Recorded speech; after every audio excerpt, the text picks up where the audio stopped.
இப்போப்பா குடல் கறி குழம்பு வைக்க போகிறோம். வாங்க எப்படி பண்ணலான்னு பார்க்கலாம். இப்போ சட்டி வச்சாச்சு, அடுப்பு பற்ற வச்சுட்டேன். எண்ணெய் ஊற்றிக்கிறோம், தேவையான எண்ணெய்.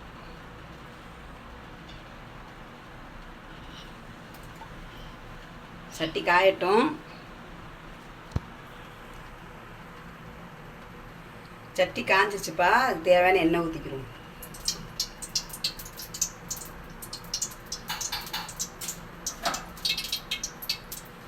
இப்போ ஒரு 100 எண்ணெய்க்கு ஊற்றிருக்கேன்ப்பா. குடல் கறி குழம்புக்கு எண்ணெய் காயட்டும்.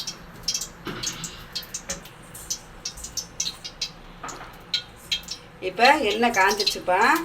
நம்ம ஆட்டுக்கறி குடல் தான் இப்போ பண்ணுறோம். 5 ஏலக்காய், 2 அன்னாச்சி பூவு, ஒரு 3 பட்டை, ஒரு 3 கிராம்பு.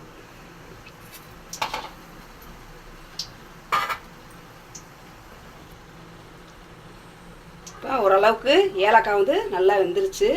இப்போ 200 சின்ன வெங்காயம் எடுத்து குறுக்க நறுக்கி வச்சுருக்கேன். அந்த 200 சின்ன வெங்காயத்தையும் நம்ம போட்டுருவோம். சின்ன வெங்காயம் எவ்வளோ போட்டு பண்ணுறோமோ குடல் குழம்பு நல்லாயிருக்கும்ப்பா. வேகட்டும். இப்போ நம்ம இந்த அளவுக்கு சின்ன வெங்காயத்தை நல்லா வதக்கிட்டோம்ப்பா. ஓரளவுக்கு ப்ரௌன் கலர் நல்லா வதக்கிட்டோம். இப்போ இந்த அளவுக்கு வந்து வெங்காயத்தை வந்து நம்ம ப்ரௌன் கலர் வேக வச்சிட்டோம்ப்பா. இப்போ இதுக்கு தேவையான 1 ஸ்பூன், 2 ஸ்பூன் தனி மிளகாய் போட்டுருக்கோம்ப்பா.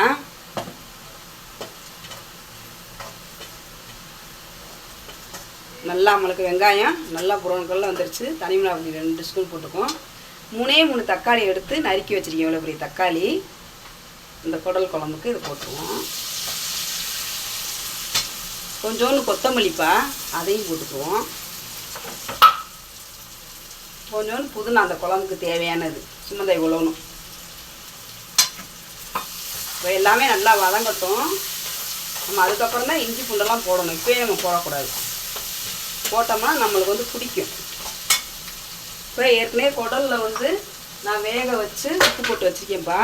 அதனால் இப்போதைக்கு கொஞ்சோன்னு வச்சா போதும். நான் வீடியோவில் காமிக்கல, நான் வேக வச்சுட்டேன். இப்போ இந்த தக்காளி வேகிறதுக்காம நம்ம கொஞ்சோன்னு உப்பு போட்டுக்குவோம். தக்காளி நல்லா வேகட்டும். தக்காளியே தெரியக்கூடாதுப்பா, அந்தளவுக்கு நல்லா வேகணும். அப்போ தான் நம்மளுக்கு வந்து குழம்பு வந்து டேஸ்ட்டாக நல்லாயிருக்கும்.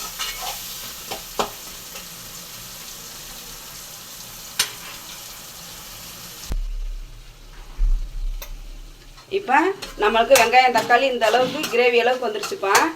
இப்போ தேவையான இஞ்சி பூண்டு 1 2 3ப்பா. இந்த ஸ்பூனில் 4 ஸ்பூன் இருக்குது. இந்த 4 ஸ்பூனையும் போட்டுருவோம். இந்த குழம்புக்கு தேவையான இஞ்சி பூண்டு ஏற்கனவே குடலுக்கு வந்து நான் 1/2 ஸ்பூன் போட்டு வேக வச்சுருக்கேன். உப்பு போட்டு லைட்டாக உப்பு போட்டு, அதை நான் வீடியோவில் காமிக்கலை.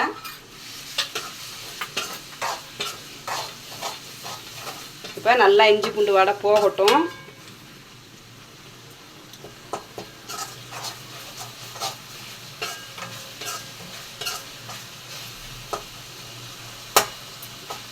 நல்லா தக்காளி கிரேவி பதத்துக்கு வந்துருச்சுப்பா. தொக்கு கணக்கு இப்படி தான் நம்ம வந்து வேக வச்சுக்கிறோம்.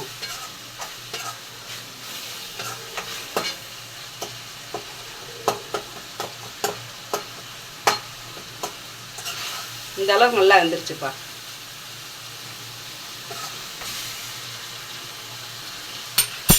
இப்போ குடலை வேக வச்சுருக்கோம்லப்பா, நம்ம வந்து ஊற்றிடுவோம்.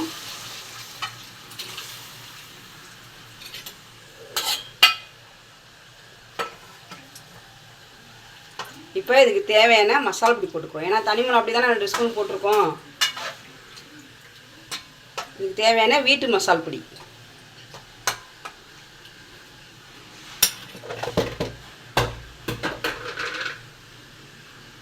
ஒன்று,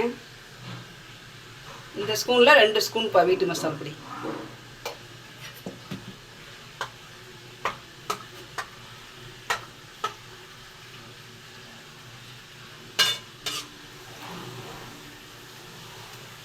குடல் கறி வந்து வேக வச்சனாலும் நம்மளுக்கு ரொம்ப வேகணும் தேவையில்லை. லைட்டாக கொதிச்சுட்டு நம்ம தேங்காய் ஊற்றினோம்னா நம்ம கரெக்டாக இருக்கும்.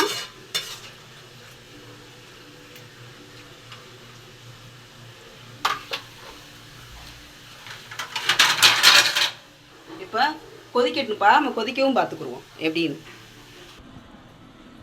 இப்போ குடல் கறி குழம்பு கூட்டி வச்சோம்னாப்பா எப்படி இருக்குன்னு பார்ப்போம். இப்போ நம்மளுக்கு இந்த அளவுக்கு எண்ணெய் பிரிஞ்சு வந்திருக்கு. இப்போ தேங்காய்ப்பா இந்த ஸ்பூனில் 1 ஸ்பூன் வந்து பெருஞ்சீரகம் தேங்காயும் அரைச்சி வச்சுருக்கோம், அதை ஊற்றிக்கிடுவோம்.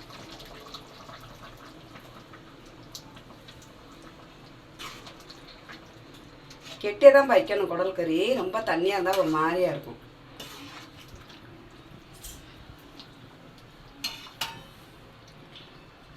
இந்த அளவுக்கு இந்த மாதிரி தான் இப்போ குழம்பு வைக்கணும். நம்ம வந்து இப்போ உப்பு உரப்பு எல்லாமே கரெக்டாக இருக்குன்னு பார்த்துக்குருவோம். சரிங்களா?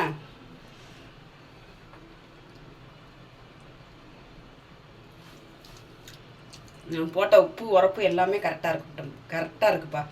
இப்போ வேகட்டும், வேகவும் நம்ம இறக்கி வைக்கல பார்த்துக்குவோம். இப்போ மசால் வடையெல்லாம் போட்டுப்பா, தேங்காய் இப்போ தான் நான் ஊற்றிருக்கோம், நல்லா சோம்பெல்லாம் போட்டு அரைச்சிருக்கோம்ப்பா தேங்காயில் 1 ஸ்பூனு. அந்த வாடையெல்லாம் போகவும் நம்ம இறக்கி வச்சுக்கணும். சரிங்களா? இப்போ குடல் கறி குழம்பு மூடி வச்சுருந்தோம்ப்பா, எந்த அளவுக்கு வெந்திருக்குன்னு பார்ப்போம். குடல் நாம் வந்து 5 விசில் வச்சு எடுத்துட்டோம். இப்போ நல்லா நம்மளுக்கு எண்ணெய் பிரிஞ்சு வந்திருக்குப்பா. இந்த அளவுக்கு தான் நம்ம குழம்பு வந்து வச்சுக்கிறோம். உப்பு உரப்பு எல்லாமே அப்படியே செக் பண்ணி பார்த்தோம்ல.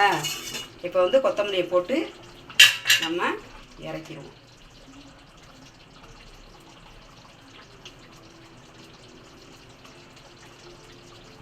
உப்பு உரப்பு எல்லாமே கரெக்டாக இருக்குப்பா. நீங்களும் இதே மாதிரியே வச்சு பாருங்க உங்கள் வீட்டில். இப்போ அடுப்பு அமர்த்திடுவோம். ஊற்றிடுவேன். இப்போ நம்ம வீட்டில் குடல் குழம்பு ரெடி ஆயிடுச்சுப்பா. நீங்கள் இப்போ நம்ம வீட்டில் குடல் குழம்பு இந்த மாதிரி ரெடி ஆயிடுச்சுப்பா. இப்போ நீங்கள் இதே மாதிரியே உங்கள் வீட்டில் ட்ரை பண்ணி பார்த்துட்டு எப்படின்னு எங்களுக்கு கமெண்டில் சொல்லுங்கப்பா. எங்கள் சேனல் பிடிச்சிருந்தா லைக் பண்ணுங்கள், ஷேர் பண்ணுங்கள், சப்ஸ்கிரைப் பண்ணுங்கப்பா, கமெண்ட் பண்ணுங்கள், பெல் பட்டனை கிளிக் பண்ணிக்கோங்க. அடுத்த ஒரு வீடியோவில் பார்ப்போம். பாய்.